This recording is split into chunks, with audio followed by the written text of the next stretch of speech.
record. Hi everyone, it's Margo here at my favorite quilt store, and I was wanting to give you some more information about the seed packets quilt that we're going to be making here today. So I have already told you about prepping the fabric. We've talked about the tools you're going to need. We've talked about how to get ready and get your fabric ready. So today we're going to start with cutting the fabric and fussy cutting our particular blocks. So when you get ready to fussy cut this, we divided our fabrics by small, medium, and large prints. The small prints are these particular ones right here. And I didn't end up, this one is way too small to put into the large, the 8x8, 8x8 inch blocks, and same with this one. It just doesn't look good. I put the rulers on them, and I've tried it and it didn't look that great. So I'm saving those for the 4 1/4 inch blocks that I'm going to cut second. And then this one, I decided it has too much white, so I'm waiting on it and not going to put it in the big blocks. But this one I really like the overall color of, even though it has a multitude of flowers in it. But I did use this one for an 8-inch block. So and all of the other large and medium fabrics I did too. I've got most of my blocks cut, and as you can see of this one, I've just got bits and pieces left of it from what I used to cut with, because I cut the squares or the flowers that I wanted out of it. So I've kept all of this folded up into the side because I did not cut all the 4 1/4 inch squares yet. I've got more that I'm going to need to cut. So what I'm going to do is show you how to cut the 8-inch squares. I've got a couple of them cut here. You can see this is brassica, and I cut the big cabbage leaves out of it. This one I centered more of the purple in the center of it so that you would have that in the 8-inch square.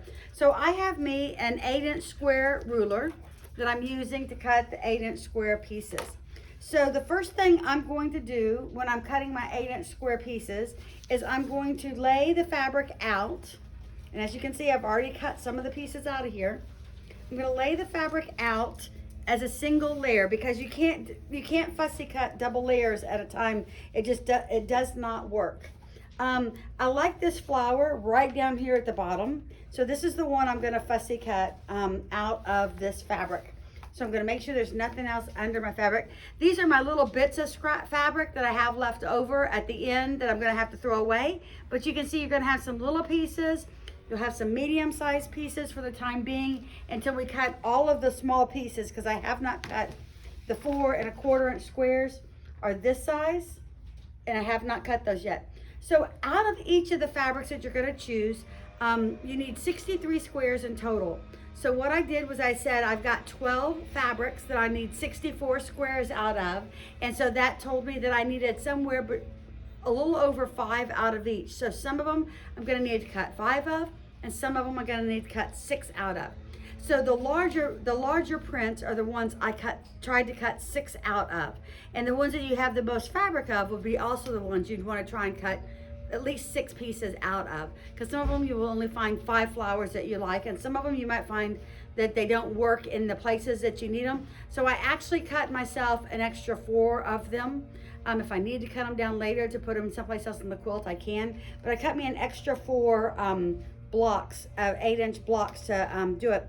I use a small rotary cutting mat, and I'm usually on the edge of the mat so that I can go all the way around, so I can easily cut up this side and this side, and then I can move to the side and cut the other one that I need to cut. You just need to make sure that you keep your hand high and your rotary cutter away from any fingers that are out there.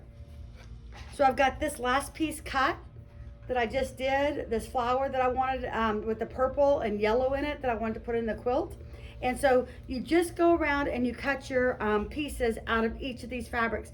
What you want to make sure of is that you keep your salvages parallel to where you're cutting, and that you keep your ruler on the straight of grain. So here is the ruler, here's the salvage over here. I'm going to come in, I want to cut this particular flower here. It's a big green floral, and I want to cut around it. So I'm going to go again, open my blade, do 2 sides. Sometimes I'd walk to the other side of the table if I was at home and I had enough and I wasn't filming, so y'all didn't have to watch me. And then I will cut this one carefully up this way. It's not 100% recommended. What I would normally do is walk to the other side of the small table and cut the 2 sides that I need. This is a standing adjustable table so that we are able to you know, adjust the size for when you're cutting or doing other items, that you're able to make it higher and lower. So I really like that feature of this particular table that I'm using, that it's small enough to get around. So here's another 8.5 inch block that I've cut. Again, parallel to the selvage so that you keep everything on grain. 1 layer of fabric so that we make sure we're cutting the flowers that we want. We cut this flower that we really wanted in the 8-inch frame. I've got an exact 8-inch ruler, so I can just lay it over and cut it for ease.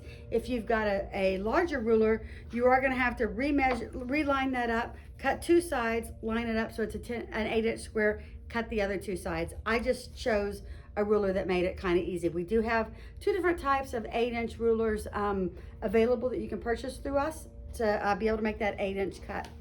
So I've actually got all the 8-inch squares that I needed to cut for the first section of my quilt. So I've broken my quilt down into doing it in 2 sections. I'm going to do the center first, which is the 8-inch squares, and then I'm going to come back. And the directions show here. I'm going to go back to the directions of sewing it together. The directions show to sew all of these all the way down, put them all together and line them up and sew them together in 2 separate rows. I'm going to make mine into 4 patches because I think I'm going to get a more accurate piece when I do that. So I'm going to sew all of mine into 4 patches, but when we get to that section, we'll learn how to do that. So right now, we've cut all of the blocks that are here in the center, and we're going to lay it out, discuss some options for choosing the right way to lay it out, and then we'll talk about sewing it together. So anyway, I hope that you found this section on fussy cutting and cutting the fabric easy to understand. If you have any questions at all, please contact us or write a comment in the description so that we can help, and maybe it's a question that everyone's going to have because I didn't cover it. So anyway, hope you're having a great day. Happy sewing.